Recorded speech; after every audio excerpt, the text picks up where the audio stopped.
OK, bonjour tout le monde. On est rendu dans notre deuxième capsule sur l'électricité statique. Maintenant, aujourd'hui, ce qu'on va voir, c'est la conduction, mais juste avant, j'ai fait une erreur dans ma précédente capsule sur le frottement.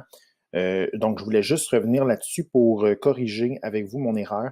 Donc, juste ici, là, c'est dans le premier point qui est là mon erreur. Donc, si on compare le caoutchouc et le coton, le caoutchouc se retrouve vers le haut, donc ici on le voit très bien dans le tableau, et le coton se retrouve plus vers le bas du tableau. C'est sûr si on compare juste ces deux substances-là.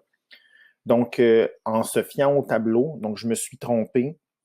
Je devrais barrer ici, ça ne devrait pas être positif pour le caoutchouc, mais le caoutchouc devrait être, oups, mon Dieu, je m'excuse, le caoutchouc devrait être négatif et le coton positif. Donc, c'est la petite correction que je voulais faire avec vous. Donc là, on va s'en aller à la page suivante et on va commencer la conduction. Donc, juste avant de me laisser, de continuer à m'écouter, peut-être je vous suggère de me mettre sur pause et de représenter ce que j'ai mis ici dans les encadrés.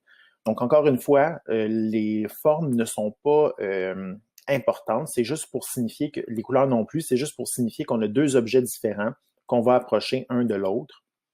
Ici, c'est important, par exemple, que ça se touche pendant le pendant, parce que là, on a une conduction, donc ça veut dire qu'il va y avoir un contact entre les deux objets, puis après, mais on les sépare, puis on va évaluer les charges. Donc là, je vous laisse, mettez-moi sur pause, dessinez ça, puis après ça, remettez-moi sur play. Donc là, maintenant, on va remplir la définition. Donc là, je vais changer de couleur, je vais me mettre en bleu, tiens. Donc, la conduction, c'est la deuxième méthode, donc la conduction. Donc, la conduction, c'est un contact, vous comprendrez que le contact doit être direct entre deux corps. Donc, nous, on s'était dit que les corps, c'était des objets ou des substances qui sont au repos. Donc, ça veut dire quoi? Donc, premier corps, il est au repos. Le premier des deux objets est neutre, c'est ce que ça veut dire. Et le deuxième objet, si on voit ici, il est chargé. Donc là, ça, peut-être qu'on peut se mettre ça en fluo. Donc, le premier est au repos. Repos, ça veut dire neutre. Et le deuxième est chargé. Donc là, ce qu'il faut comprendre, c'est qu'au départ, un de mes deux objets, donc là ici, par exemple, si on prend le jaune, celui qui est en jaune, le carré, comme premier objet, par exemple, cet objet-là serait neutre en haut et en bas ici, donc au départ. Et là, ce que je vais faire, c'est que je vais approcher un objet qui est chargé. Et là, pourquoi j'ai deux lignes différentes? Parce qu'ici, dans le premier cas, mon objet sera chargé négativement et dans le deuxième cas, mon objet va être chargé positivement, juste pour qu'on puisse voir là, dans quel sens est-ce que les charges vont voyager. OK. Donc, on va continuer la définition. Peut être suffisant pour électriser l'autre. Donc, il va y avoir un contact. Celui qui est chargé va influencer un mouvement des charges électriques. Je vous rappelle que c'est seulement que les électrons qui se déplacent.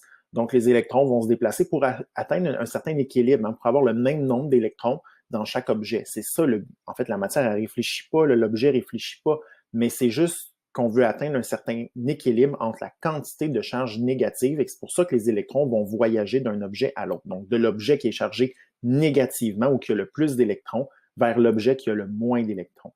Donc, les deux corps seront alors électrisés et auront la même charge. Donc, les deux corps à la fin vont avoir la même charge. Donc, soit les deux corps vont être chargés négativement ou soit les deux corps vont être chargés positivement. Et là, faites attention, même si c'est chargé positivement, ce ne sont pas les protons, ce n'est pas les positifs, les charges positives qui bougent, c'est seulement que les électrons. Donc là, on va faire nos deux exemples. Là, ce que je vais faire encore une fois, les charges vont apparaître toutes seules. Là, je vais juste faire la première ligne. Donc ici, le avant pour la première ligne. Et après ça, on fera la deuxième. Les charges vont apparaître toutes seules au départ. Et après ça, vous retranscrivez. Puis je vais faire mes explications pour les prochains. Ici, ça va être un objet positif, puis ici, ça va être un objet négatif.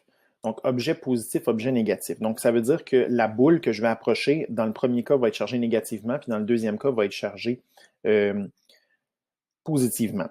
Donc là, ce que je vais faire, c'est qu'à l'intérieur, je vais faire mes plus puis mes moins, juste pour qu'on soit en mesure de voir les charges. Donc là, comme je vous ai dit, c'est apparu pour vous. J'ai dessiné finalement le avant pour les deux options, puis après ça, ben, on fera une ligne à la fois pour observer le changement. Mais si on regarde dans le avant ici, si on prend la première ligne et on compte le nombre de charges négatives comparativement au nombre de charges positives, on voit clairement que le premier objet, puis là je vais l'écrire entre parenthèses, le premier objet ici est chargé négativement, il y a plus d'électrons. Par contre, si je regarde le carré qui est à côté, si on compte, il y a autant de protons que d'électrons. Donc, à ce moment-là, on pourrait dire que cet objet-là est neutre. Donc, c'est pour ça qu'on dit qu'au départ, il y a un des deux objets qui est au repos. Ça veut dire neutre. Si je regarde la deuxième ligne, j'ai plus de protons que d'électrons. Donc, cet objet-là ici est chargé positivement. Par contre, si je compte le nombre de charges électriques dans le carré, j'ai 4 protons, 4 électrons. Donc, le deuxième objet est neutre. Et là, ben, qu'est-ce qui va se passer dans le premier cas où je vais coller mes deux objets? Donc là, ce que je vais faire, c'est que je vais redessiner, retranscrire les plus puis les moins identiques, de façon identique à celle-là. Et là, je vais indiquer par des flèches le déplacement des charges. Donc là, vous, encore une fois, ça va apparaître tout seul, puis on se retrouve après. OK, donc là, je mets en contact mes deux objets. Donc, le premier objet qui était chargé négativement, donc le premier cercle qui était chargé négativement. Donc là, comme on voit que les électrons ne sont pas en même nombre de chaque côté, il y aura un déplacement d'électrons de l'objet qui est chargé négativement, donc il y a le plus d'électrons vers l'objet qui en manque pour essayer d'atteindre un certain équilibre. Donc, ce qui va se passer, c'est que là, je vais utiliser un crayon rouge. C'est qu'il y a un électron de la boule positive qui va s'en aller quand il y aura un contact direct, qui va traverser vers l'autre objet. Même chose pour un deuxième. Donc, une fois que ce sera fait, je vais avoir le même nombre de charges négatives de chaque côté. Ce qu'on voit ici, si on compte, je vais avoir 5 électrons du côté ici de ma boule qui se sont transférés et j'aurai maintenant 5 électrons quand il y en aura 2 qui se seront transférés. Et là, on va se dessiner le après. Donc là, je vais les faire en rouge pour qu'on comprenne que c'est après le changement. Donc, après le changement, on voit que j'ai le même nombre d'électrons de chaque côté pour atteindre un certain équilibre. Là, j'ai les endroits où on met les plus puis les moins, là, ça ne dérange pas. C'est vraiment le total. C'est le bilan qu'il faut faire pour être en mesure de déterminer les charges. Donc, si on regarde après ça ma boule, même si ma boule a perdu des électrons, si on fait le bilan, elle est encore chargée négativement. Je pense que tout le monde comprend ça. Et là, le carré qui était neutre, une fois que le changement a été fait, là, à ce moment-là, le carré est devenu chargé négativement aussi. Donc, c'est pour ça que dans la définition, on dit qu'à la fin, les deux objets auront la même charge. Et là, on va faire le même exemple pour un objet qui est chargé positivement. Donc là, si on regarde au départ, ma boule a plus que de moins, donc plus de charge positive. On va la mettre en contact avec le carré qui était neutre. Et là, je vais refaire la même chose. Je vais retracer plutôt les charges positives et négatives de façon identique. Puis là, on va indiquer avec des flèches rouges le déplacement des charges. OK, donc ce qui va se passer, c'est que là, encore, ce sont les électrons qui vont se déplacer. Donc, si on regarde, j'ai fait autant de... En fait, mon objet qui est neutre va vouloir se débarrasser d'un électron pour aller compenser le manque de charge positive qu'il y a de l'autre côté. Donc, il y a un électron qui va se déplacer dans mon exemple pour atteindre l'équilibre.